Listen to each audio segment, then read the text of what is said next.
थोड़ा एक बात का स्मरण आप सब रखेंगे, ध्यान रखिएगा।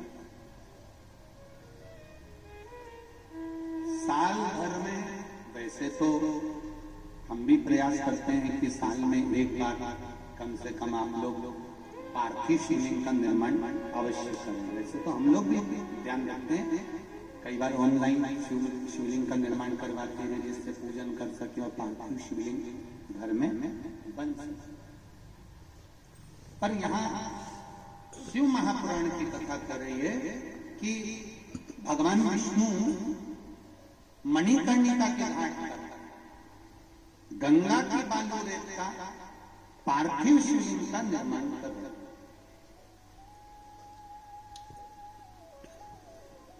और शिवलिंग का निर्माण करते हुए आज भगवान विष्णु ने लक्ष्मी जी को बिठाया। यहाँ पर केवल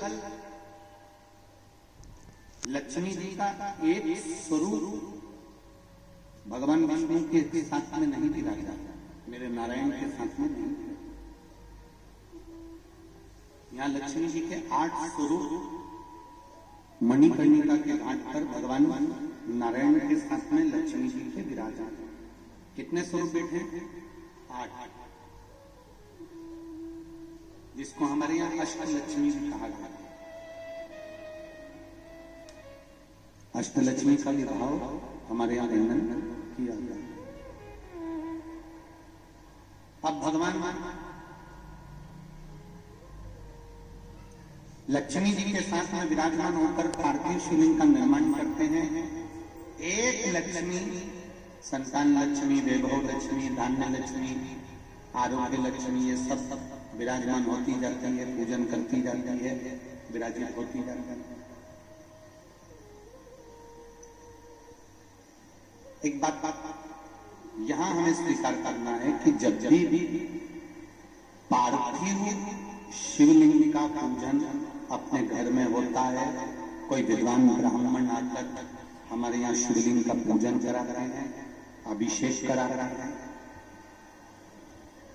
कोई विद्वान ब्राह्मण आकर जब हमारे यहाँ पर पूजन कराए शिवलिंग का, या पूजन हम कर रहे हैं और शिवलिंग की आराधना कर रहे हो, तो प्रयास करा करो कि घर में उस समय पर जो लोग विराजमान हैं, प्रत्येक घर के व्यक्ति का स्पर्श उस अभिषेक के जल में हो जाए और वो अभिषेक का जल शिव जी पर चढ़ जाए, जिससे हमारे घर का कल्याण हो।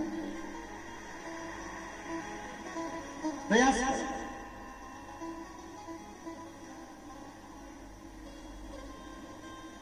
मेरे भगवान विष्णु ने लक्ष्मी का स्वरूप एक भी है, लक्ष्मी है कि पर अष्ट लक्ष्मियों को वहां पर विराजमान करा कि प्रत्येक लक्ष्मी के हाथ शिव की आराधना। जब आपके यहाँ भी पार्थिव शिवलिंग का निर्माण हो, कोई ब्राह्मण जन पूजन कराने आए या ब्राह्मण ना आए और आप लोग ही शिवलिंग का अगर पूजन कर रहे हो, अभिषेक कर रहे हो, पार्थिव शिवलिंग बना रहे हो, पूजन कर रहे हो, तो घर के कोई रजो धर्म में है तो उसका स्पर्श भले मत करना। कोई रजो धर्म में है या कोई गलत जगह से आया है तो उसका स्पर्श, परंतु बाकी के लोग जो अपने घर में जो शिव जी पर एक लोटा जल चढ़ रहा है उसके स्पर्श होकर फिर पार्थिव शिवलिंग का पूजन। सावन के महीने में शंकर जी के मंदिरों में शिवलिंग का अभिषेक होता है, आप लोग करें? सभी मंदिरों में होता है। मां पंडित जी आसपास में, शंकर जी के आसपास में जितने लोग बैठ जाते हैं, उसके बाद जो पीछे बैठे रहते हैं उसके लिए क्या करते हैं पंडित जी? जो वो जलाधारी है, जो पानी जिसमें से गिरता रहता है लगातार, जो शंगी होती है, जलाधारी होती है, उसमें एक कलेवा, नाड़ा, मौली बांधकर पीछे तक दे देते हैं। बोलो सही है कि गलत? पीछे तक दे दिया उन्हें कलेवा बांधकर, पीछे तक दे दिया उन्हें मौली बांधकर, और क्या कहा? इस कलेवे को, इस नाड़े को, इस मौली को पकड़ लो, अभिषेक करने वाला अभिषेक कर रहा है, और आप इस मौली का, इस कलेवे का स्पर्श करे हुए हो, तो उसके स्पर्श से क्या लाभ मिलेगा? तो शिव पुराण कहती है कि शंकर जी पे चढ़ने वाले जल पर, जल का मात्र परिवार का व्यक्ति अगर स्पर्श ही कर लेता है तो चढ़ा हुआ जल का भाग से उसके जीवन में अगर कहीं दुख या तकलीफ आ रही होती है तो वो क्षण भर में समाप्त हो जाती है। मात्र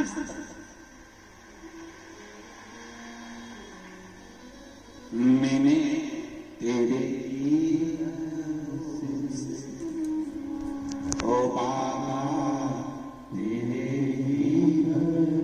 से हवा उड़ती जवानी बाबा डोर में कटती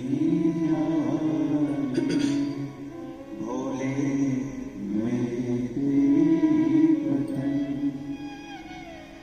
अष्ट लक्ष्मियों को भगवान विष्णु ने विराजमान करा है। अष्ट लक्ष्मी थोड़ी देर बाद मणिकर्णिका के घाट पर भगवान देव महादेव शिव कुंड कैश्वर के रूप में प्रकट कर आए सम्मुख में। मांगो नारायण, आज आपने मेरी पूजन अर्चना करी है, क्या मैं आपको दूं? भगवान विष्णु ने कहा केवल स्वप्न में भी अगर दर्शन करूं तो आपका करूं, अगर मुझे स्वप्न भी आए और स्वप्न में भी अगर दर्शन करूं तो आपका करूं। और शंकर भगवान कहते हैं नारायण मैं भी यही चाहता हूं कि आप मेरे हृदय में सदा विराजमान रहे। भगवान शिव ने कहा नारायण आज आप काशी में आए हैं, इसलिए आपके आने से पूरी काशी को आनंद होगा। यहाँ दीप पर्व मनाया जाएगा। काशी में देव दीपावली की बड़ी महत्वता होती है। कोई गया काशी? देव दीपावली पर काशी में खूब दिए लगाए जाते हैं, अर्थात वैकुंठ चतुर्दशी और पूर्णिमा। आज क्या है? जम के बोलो, वैकुंठ चतुर्दशी। भगवान शिव जी ने कहा नारायण केवल इतना सा वर दीजिए, व्यक्ति हमेशा अपने कर्म के अनुसार स्वर्ग का भोग भोगता है, वैकुंठ का भोग भोगता है, पर वैकुंठ चतुर्दशी का दिन केवल ऐसा रहे, एक दिन वैकुंठ का दरवाजा पूर्ण तरह से खुला रहे कि ऐसा भी पापी से पापी जीव भी हो शिव और नारायण का नाम लेकर वैकुंठ में प्रवेश कर जाए, ऐसा वर शिव। सबसे निवेदन है बड़े आनंद के साथ में अपने घर में वैकुंठ चतुर्दशी का स्मरण करो। लड्डू गोपाल पर तुलसी दल और भगवान शिव पर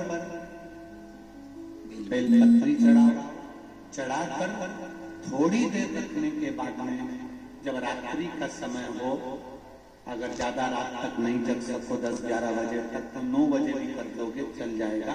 पर इसमें निशा का वर्णन, मतलब 11 बजे के बाद ही चढ़ाया जाता है और ब्रह्म मुहूर्त के पहले।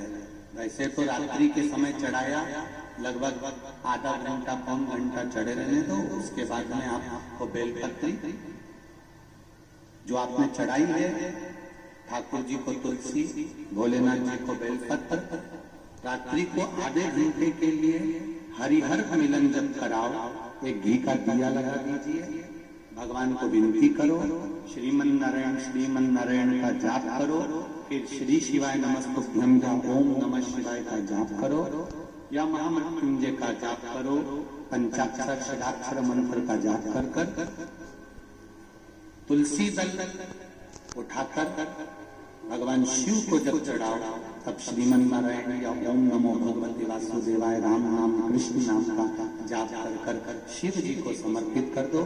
शिव जी की बेलपत्र उठाकर श्री शिवाय नमस्तुभ्यं बोलकर या पंचाक्षर मंत्र ओम नमः शिवाय षडाक्षर मंत्र ओम नमः शिवाय बोलकर बेलपत्र को भगवान लड्डू गोपाल पर या शालिग्राम भगवान पर या भगवान विष्णु पर, जो भी आपके यहाँ, अगर किसी के यहाँ पर मूर्ति नहीं है तो चित्रपट पर भगवान विष्णु का चित्र हो, फोटो हो, कृष्ण का फोटो हो, राम का फोटो हो, शिव का फोटो हो।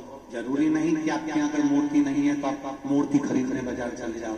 चित्र है, उस चित्र पर भी दिल से समर्पित कर कर उस बेलपत्री और शहद, बेलपत्री और तुलसी दल को रखिए।